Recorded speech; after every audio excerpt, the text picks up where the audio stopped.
नमस्कार दोस्तों, कैसे हैं आप सब। आज मैं आपके लिए लेके आई हूँ सोमवार व्रत कथा। सोमवार के व्रत में फलाहार या पारायण का कोई खास नियम नहीं है, किंतु यह आवश्यक है कि दिन रात में केवल एक समय भोजन करें। सोमवार के व्रत में शिवजी व पार्वती जी का पूजन करना चाहिए और कथा सुननी चाहिए। आइए शुरू करते हैं सोमवार व्रत कथा।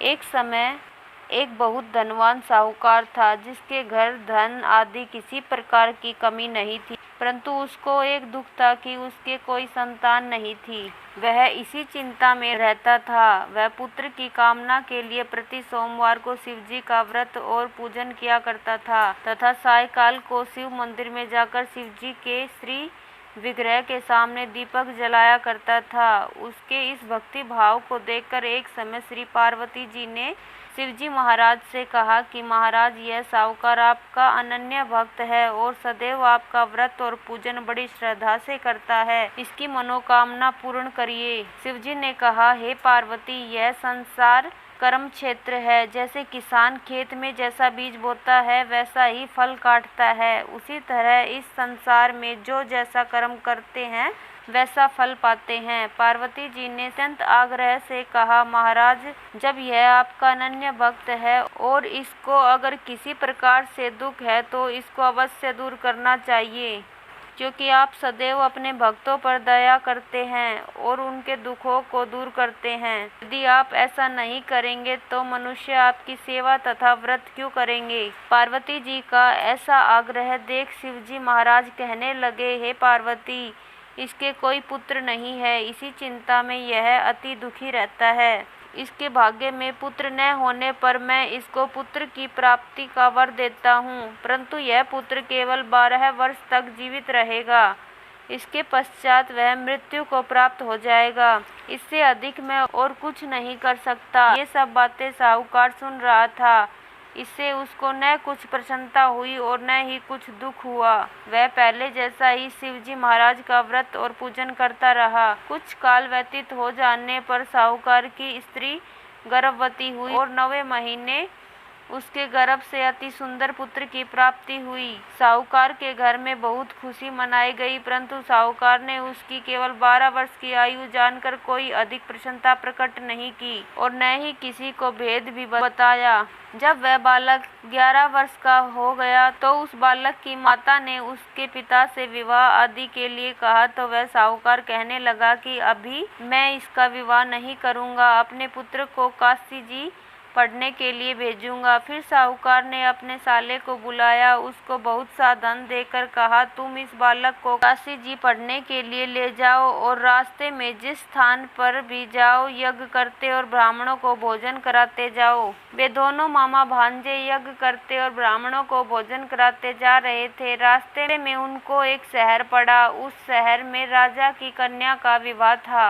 और दूसरे राजा का लड़का जो विवाह के लिए बारात लेकर आया था वह एक आंख से काना था। उसके पिता को इस बात की बड़ी चिंता थी, कहीं वर को देखकर कन्या के माता पिता विवाह में किसी प्रकार की अड़चन पैदा न कर दें। इस कारण जब उसने अति सुंदर सेठ के लड़के को देखा तो मन में विचार किया कि क्यों न दरवाजे के समय इस लड़के से वर का काम चलाया जाए। ऐसा विचार कर वर के पिता ने उस लड़के के मामा से बात की तो वे राजी हो गए। फिर वह उस लड़के को वर के कपड़े पहनाकर तथा घोड़ी पर चढ़ा दरवाजे पर ले गए और सब कार्य प्रसन्नता से पूर्ण हो गए। फिर वर के पिता ने सोचा कि यदि विवाह कार्य भी इसी लड़के से करा लिया जाए तो क्या बुराई है। ऐसा विचार करके लड़के और उसके मामा से कहा, यदि आप फेरों का और कन्यादान के काम को भी करा दे तो आपकी बड़ी कृपा होगी और मैं इसके बदले में आपको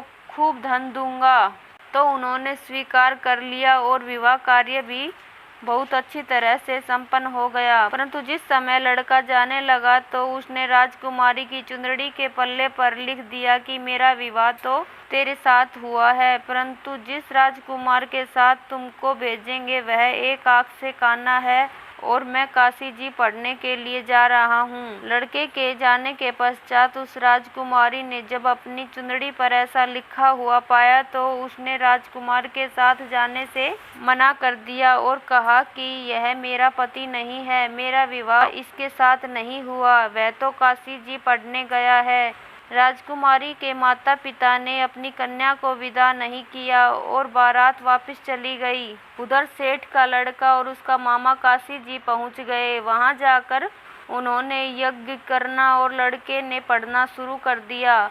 जब लड़के की आयु 12 साल की हो गई, उस दिन उन्होंने यज्ञ रचा रखा था। लड़के ने अपने मामा से कहा, मामा जी आज मेरी तबीयत कुछ ठीक नहीं है। मामा ने कहा, अंदर जाकर सो जाओ। लड़का अंदर जा सो गया और थोड़ी देर में उसके प्राण निकल गए। जब उसके मामा ने आकर देखा कि वह मुर्दा पड़ा है, यह देखकर उसको बड़ा दुख हुआ और उसने सोचा कि अगर मैं अभी रोना पीटना मचा दूंगा तो यज्ञ का कार्य अधूरा रह जाएगा। अतः उसने जल्दी से यज्ञ का कार्य संपन्न कर ब्राह्मणों के जाने के बाद रोना पीटना आरंभ कर दिया।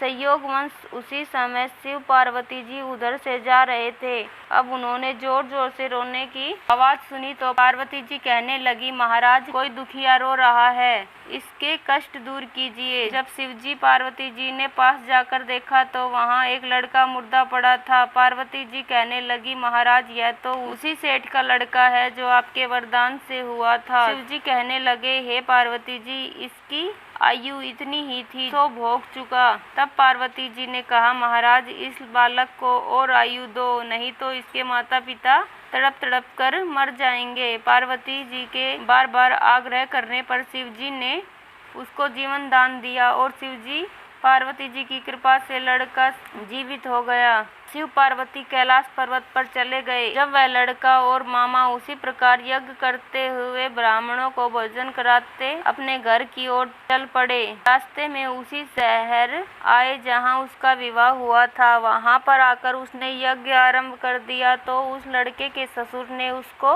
पहचान लिया और अपने महल में ले गए।